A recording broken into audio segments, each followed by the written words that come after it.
Voilà, maintenant on va s'intéresser à réaliser les pistes.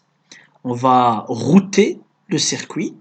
Mais avant, c'est de vérifier si j'ai optimisé la position des composants. Je vois que c'est le cas ici pour cette partie-là. Mais ici, je vois qu'il y a encore des croisements.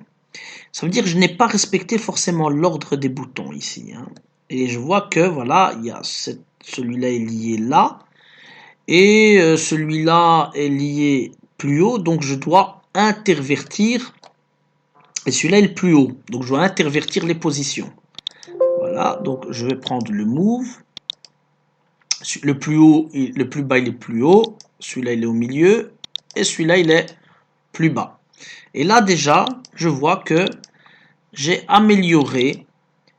Vous voyez, il n'y a plus vraiment de croisement. J'ai là qui va là, celui-là. Mais je vois que cette pin-là, elle est éloignée de là. Alors, je vais la rapprocher, puisque c'est qu'un bouton.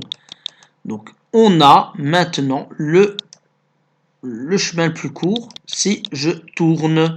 Vous voyez, hop, hop, et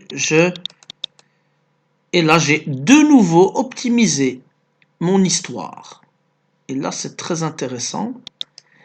Et alors, n'oubliez pas de bien espacer, parce que vous, alors, entre la réalité et la réalité, c'est que les boutons sont très proches, hein. C'est une petite plaque électronique, donc c'est très proche, donc il faudrait quand même essayer d'éloigner les boutons le plus possible. Alors celui-là, par contre, je vois, c'est en fait le premier.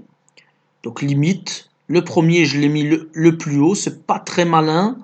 Donc limite, ce que je pourrais faire, c'est mettre celui-là en bas et c'est celui d'en haut, le SW2, que je remettrai alors à droite. Donc je peux faire ça. Le plus haut, je le mets au plus haut, hein, c'est-à-dire, disons ici. Et je remonte tout ici pour placer celui-là là. Et alors, vous voyez, hein, il y a de la réflexion. Et là, on voit S2, S3, S4, S5. Et là, il y a une logique. Il y a une logique qui semble se mettre. Alors ici, de nouveau, je vais essayer d'optimiser.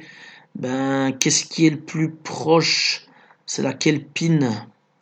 Je crois que c'est celle-là, hein. Vous voyez, c'est celle-ci qui est la plus proche. Donc, je vais mettre comme ça. Vous voyez, je vais mettre comme ça.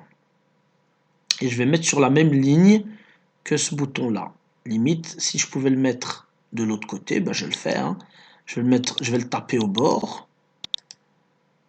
Comme ça, il y a une certaine symétrie avec le bord. Voilà, j'ai ce bouton-là, là, ici. Et pourquoi pas faire 4 boutons de part et d'autre, tant que j'y suis? Eh ben, ouais, pourquoi pas, justement. Je vais essayer, hein. Je vois qu'il n'y a pas moyen de me mettre là. Donc, alors, laissons peut-être comme c'était. Mais voilà, c'est pour voir qu'il y a toujours moyen de voir le plus optimal. Et je peux toujours passer ma piste, là, sur R1. Je vois qu'R1, je l'ai déplacé, pas grave. Je peux toujours placer, c'est pas si loin que ça, quoi. Je veux dire, j'ai pas, hein, je peux même la mettre là, limite, ou quelque part ici. Vous voyez que là, il me dit non, ça va pas, tu dépasses. Donc je peux m'arranger pour la mettre à un endroit où ça ne va pas gêner. Et je vous garantis ici, il n'y aura aucune gêne pour la LED ici. Voilà, on peut faire ça comme ça. Je peux rapprocher un peu, comme ça j'ai une certaine symétrie. Et je vais essayer d'avoir une symétrie avec le bouton d'en haut. Ce n'est pas le cas encore. Donc je vais cliquer sur la croix. Et je vais voir ma ligne, elle arrive où est ma ligne. Je vois ma ligne horizontale. Je la fais coïncider avec le bouton qui est ici. Je ne sais pas si la ligne apparaît à l'écran, mais en tout cas, voilà, c'est ce que j'essaye de faire. Et voilà, donc je pense que là, on appuie encore sur Ratsnets, je vois qu'il y a encore des recalculs. Et là, je vois que j'ai quelque chose d'assez optimisé. Et je vais pouvoir commencer à travailler. Voilà, j'ai placé cette LED là. À travailler mes pistes. Voilà, donc ici... je vais pouvoir commencer à travailler mes pistes pour pouvoir router ma carte. Voilà, prochaine vidéo, on passe véritablement au routage.